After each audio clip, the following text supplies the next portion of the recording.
जय हिंद। मैं Shashank Kumar the future maker study channel में आप लोगों को स्वागत है।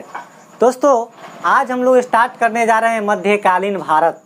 हम लोग सिलेबस में ही बता चुके हैं दोस्तों कि मध्यकालीन भारत चलेगा, उसमें एक एक चैप्टर करके दोस्तों हम पढ़ा चुके हैं।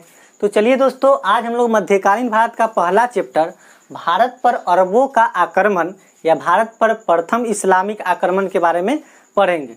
तो दोस्तों पढ़ने से पहले हम थोड़ा मैप में बता देते हैं दोस्तों कि मैप के द्वारा बताते हैं दोस्तों, ऐसे आपको ज़्यादा समझ में आए, परेशानी ना हो। दोस्तों अभी जो वर्तमान की जो भारत की स्थिति है वो ऐसे है दोस्तों, ये ऊपर थोड़ा ध्यान दीजिएगा, ऐसे ऊपर कश्मीर हो गया। अभी जो वर्तमान भारत की स्थिति है मैप पे ध्यान दीजिएगा दोस्तों, वो इस प्रकार है लगभग। थोड़ा मैप गड़बड़ बनेगा, उसके लिए कोई बात नहीं दोस्तों, समझिएगा आप लोग। अभी जो वर्तमान भारत की जो स्थिति है वह इस प्रकार है, थोड़ा और नीचे जाएगा। वर्तमान भारत की स्थिति इस तरह से है, फिर इधर गया है। उस समय का जो दोस्तों भारत था वह थोड़ा और ज़्यादा था, मतलब उस समय अफगानिस्तान पाकिस्तान ये सब बटा हुआ नहीं था। यहाँ पर जो यहाँ से था, इधर सिंध का क्षेत्र यहीं पे था, सिंध पश्चिमी भाग में सिंध था दोस्तों, और जो पाकिस्तान था हमारा, अफगानिस्तान था, सब भारत के साथ ही था। और इसी से कुछ दूर इधर पश्चिमी क्षेत्र में, भारत के पश्चिमी क्षेत्र में इस साइड में एक अरब देश था, अरब देश था दोस्तों। और यहाँ पे इस्लाम धर्म का, इस्लामों का शासन था, इस्लामिक शासन था अरब क्षेत्र में दोस्तों। तो यहाँ पे सिंध था, पहले बटा हुआ नहीं था दोस्तों। तो इस्लामों को लगा, अरब देश के क्षेत्रों के लोगों को लगा कि भारत में अपार धन संपदा है, तो अब अपना शासन व्यवस्था भारत पर ही अपना है। तो अरब देश के लोगों समय समय पर भारत पर यहाँ से आक्रमण करना स्टार्ट कर दिया। तो ये हो गया हमारा मैप दोस्तों। अब चलिए कैसे कैसे स्टार्ट किया। तो यहाँ अरब क्षेत्र के लोग अर्थात इस्लाम जहाँ पे शासन था, इस्लामिक लोग भारत पे समय समय पर आक्रमण करने लगे और अपना अधिकार जमाना चाहा। तो दोस्तों अब चलिए डायरेक्ट हम लोग अरबों आक्रमण की तरफ कैसे हुआ, क्या हुआ और कहाँ से इसका स्रोत है। तो दोस्तों भारत पर अरबों का आक्रमण अर्थात भारत पर पहली इस्लामिक आक्रमण का जो हमको स्रोत मिलता है वह मिलता है चचनामा नामक एक फारसी ग्रंथ से दोस्तों। चचनामा नामक एक फारसी ग्रंथ था दोस्तों, जिससे हमको सिंध पर अरबों द्वारा आक्रमण की जानकारी मिलती है। और भारत पर पहला मुस्लिम आक्रमण अरबों के नेतृत्व में ही हुआ था। यही चचनामा नामक ग्रंथ से दोस्तों इस पर हमको जानकारी मिलती है। तो दोस्तों अरब आक्रमण का उद्देश्य क्या था भारत पर अरब क्यों आक्रमण कहा दोस्तों, ध्यान रखिएगा, यह मध्यकालीन भारत का फर्स्ट चैप्टर है, इसी तरह पूरा पढ़ेंगे। अब चलिए दोस्तों आगे, स्रोत तो हम लोग जान गए। स्रोत चचनामा नामक एक फारसी ग्रंथ था दोस्तों, जिसमें अरब या सिंध आक्रमण की विशेष रूप से, विस्तार रूप से इसमें जानकारी मिलती है, चचनामा। और दोस्तों इसका रचयिता, चचनामा का रचयिता था अली अहमद नामक एक व्यक्ति। अली अहमद नामक एक चचनामा के रचयिता थे दोस्तों। तो चचनामा नामक फारसी ग्रंथ से ही अरब आक्रमण या सिंध पर अरबों द्वारा आक्रमण की विस्तार से जानकारी मिलती है। आगे दोस्तों है अरब आक्रमण का उद्देश्य, अरबों ने भारत पर किस उद्देश्य से आक्रमण किया था। तो दोस्तों अरब आक्रमण का प्रथम उद्देश्य था कि साम्राज्य विस्तार करना। जो अरब क्षेत्र था उसका जो साम्राज्य का विस्तार था, वह चाहता था कि अपना साम्राज्य भारत में भी लाए, सिंध पर भी लाए, अफगानिस्तान में भी, सब तरफ अपना अधिकार जमाए। तो उसका साम्राज्य विस्तार करना था, साम्राज्य विस्तार करना। दूसरा नंबर में था कि धन की प्राप्ति करना, वह अधिक से अधिक धन को ही प्राप्ति करना चाहता था, क्योंकि वह जानता था कि भारत तो सोने का चिड़िया कहा जाने वाला देश है दोस्तों। तो जानता था कि भारत में अपार संपत्ति है, तो उसका दूसरा था कि धन की प्राप्ति करना। तीसरा था उद्देश्य दोस्तों कि इस्लाम धर्म का प्रचार करना। वो चाहता था कि अपना धर्म, अपने इस्लाम धर्म का ज़्यादा से ज़्यादा प्रचार करे दोस्तों। तो इसलिए वो इस्लाम धर्म के प्रचार करने के उद्देश्य से भी हमारे भारत में आक्रमण किया था। अगला है दोस्तों, चलेंगे कि आक्रमण कब और किसके द्वारा। दोस्तों आक्रमण कब और किसके द्वारा किया गया, इस पर ध्यान दीजिएगा थोड़ा। प्रथम बार दोस्तों 711 ईस्वी में, पहला बार 711 ईस्वी में उबैदुल्ला द्वारा असफल आक्रमण किया गया। पहले आया दोस्तों भारत पर आक्रमण करने उबैदुल्ला नामक एक व्यक्ति आया 711 ईस्वी में। 711 ईस्वी में उबैदुल्ला नामक व्यक्ति आया, लेकिन उसका आक्रमण सफल नहीं हो पाया, वो असफल हो गया, हार कर और फिर चला गया। उसके बाद फिर 711 ईस्वी में आया बुदैल द्वारा। 711 ईस्वी में बुदैल नामक एक व्यक्ति आया, उसका भी आक्रमण असफल रहा, बार बार प्रयास करता रहा दोस्तों, हिम्मत नहीं हारा वो लोग, सोचा कि किसी तरह अपना भारत पर कब्जा जमाए, अपना अधिकार जमा ले और उस पर भी इस्लाम धर्म का शासन हो जाए, इस्लामिक शासन हो जाए। फिर दोस्तों 712 ईस्वी में मोहम्मद बिन कासिम आया। 712 ईस्वी में जो मोहम्मद बिन कासिम आया भारत में, तो उसका आक्रमण सफल हो गया, सफल आक्रमण रहा। दोस्तों इतिहासकार हरीशचंद्र वर्मा के अनुसार मोहम्मद बिन कासिम ने भारत पर प्रथम सफल आक्रमण किया था। ध्यान रखिएगा दोस्तों, यहाँ दो बात आता है। यहाँ पे इतिहासकार हरीशचंद्र वर्मा के अनुसार 712 में मोहम्मद बिन कासिम आए थे और भारत पर प्रथम सफल आक्रमण किए थे।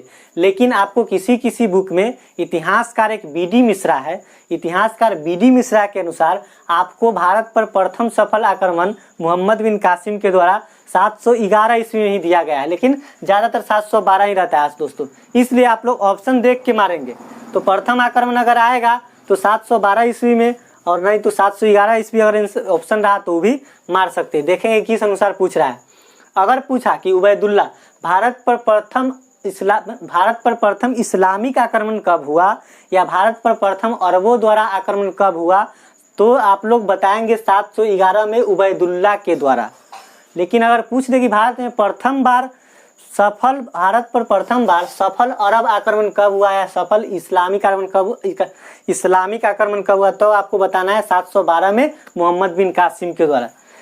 चलिए दोस्तों अगला तो आगे चलते हैं। देखिए मोहम्मद बिन कासिम ने ईरान के हकीम, ध्यान रखिएगा दोस्तों, मोहम्मद बिन कासिम ने ईरान के हकीम यहाँ दोस्तों हकीम पर ध्यान दीजिए। हकीम मतलब क्या, हकीम गवर्नर को ही हकीम कहा जाता था, वहाँ ईरान में गवर्नर को ही हकीम कहा जाता था। तो 712 ईस्वी मोहम्मद बिन कासिम ने ईरान के हकीम अर्थात वहाँ के गवर्नर अल हजाज से आज्ञा लेकर सिंध आया था।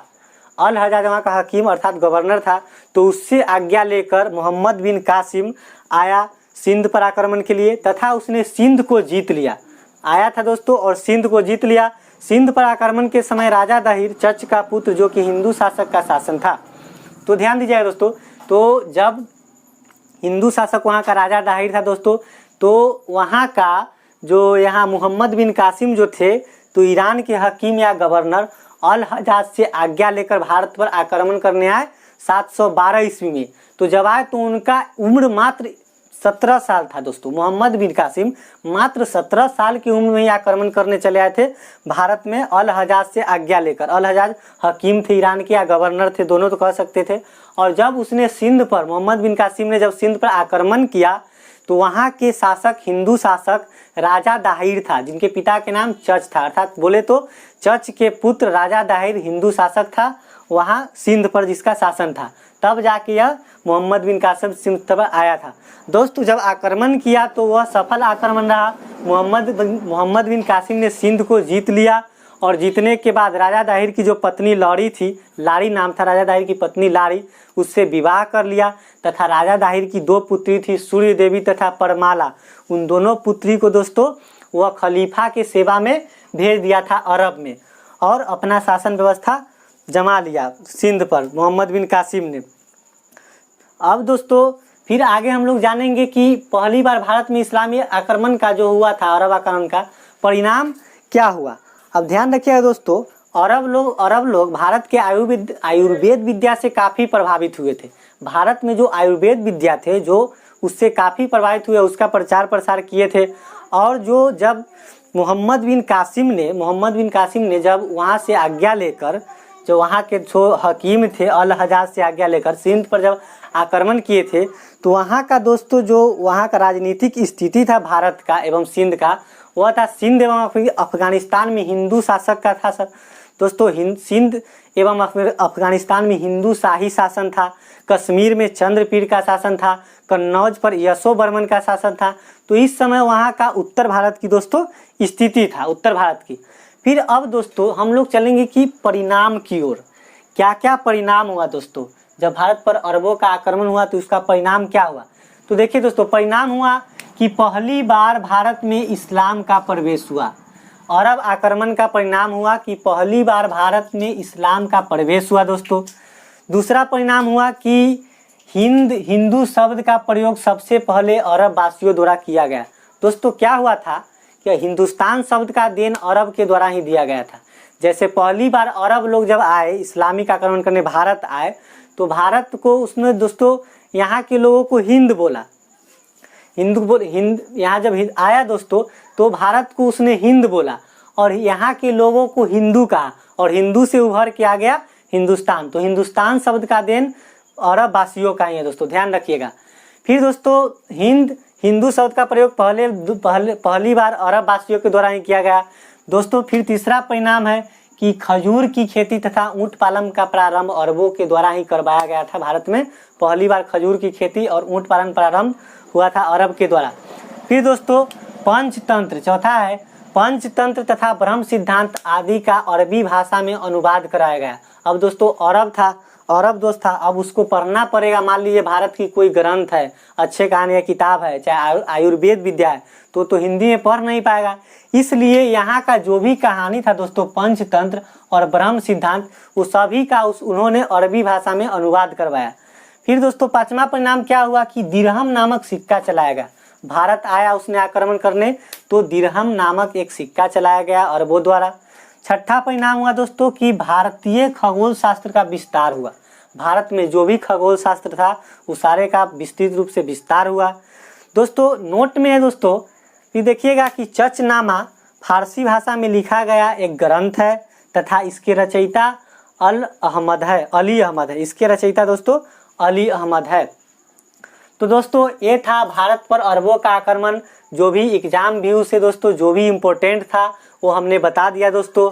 और भी विस्तार से इसका पढ़ने का कोई जरूरी नहीं है, ज़्यादा है नहीं दोस्तों। अरब आक्रमण में जो था मैप के द्वारा बाकी बता दिए हैं। और हमें उम्मीद है दोस्तों आप कोई भी क्वेश्चन सेट उठा के देखिए, कहीं भी अरब आक्रमण से कोई भी क्वेश्चन उठा के देखिए दोस्तों, आपको इससे बाहर का क्वेश्चन नहीं पूछा हुआ। अगर आप समझ गए तो आप कोई भी क्वेश्चन पूछेगा आप बता सकते हैं समझ के। आगे क्लास चलेगा दोस्तों इस्लाम धर्म का उदय, इसी में पढ़ना था लेकिन वीडियो लंबा होने के कारण दोस्तों हम हटा दिए हैं। तो अगला चैप्टर हमारा होगा इस्लाम धर्म का उदय। आगे हम लोग पढ़ेंगे इस्लाम धर्म का उदय दोस्तों। तब तक के लिए इतना ही। चैनल को लाइक, सब्सक्राइब एंड शेयर करते रहिएगा। धन्यवाद।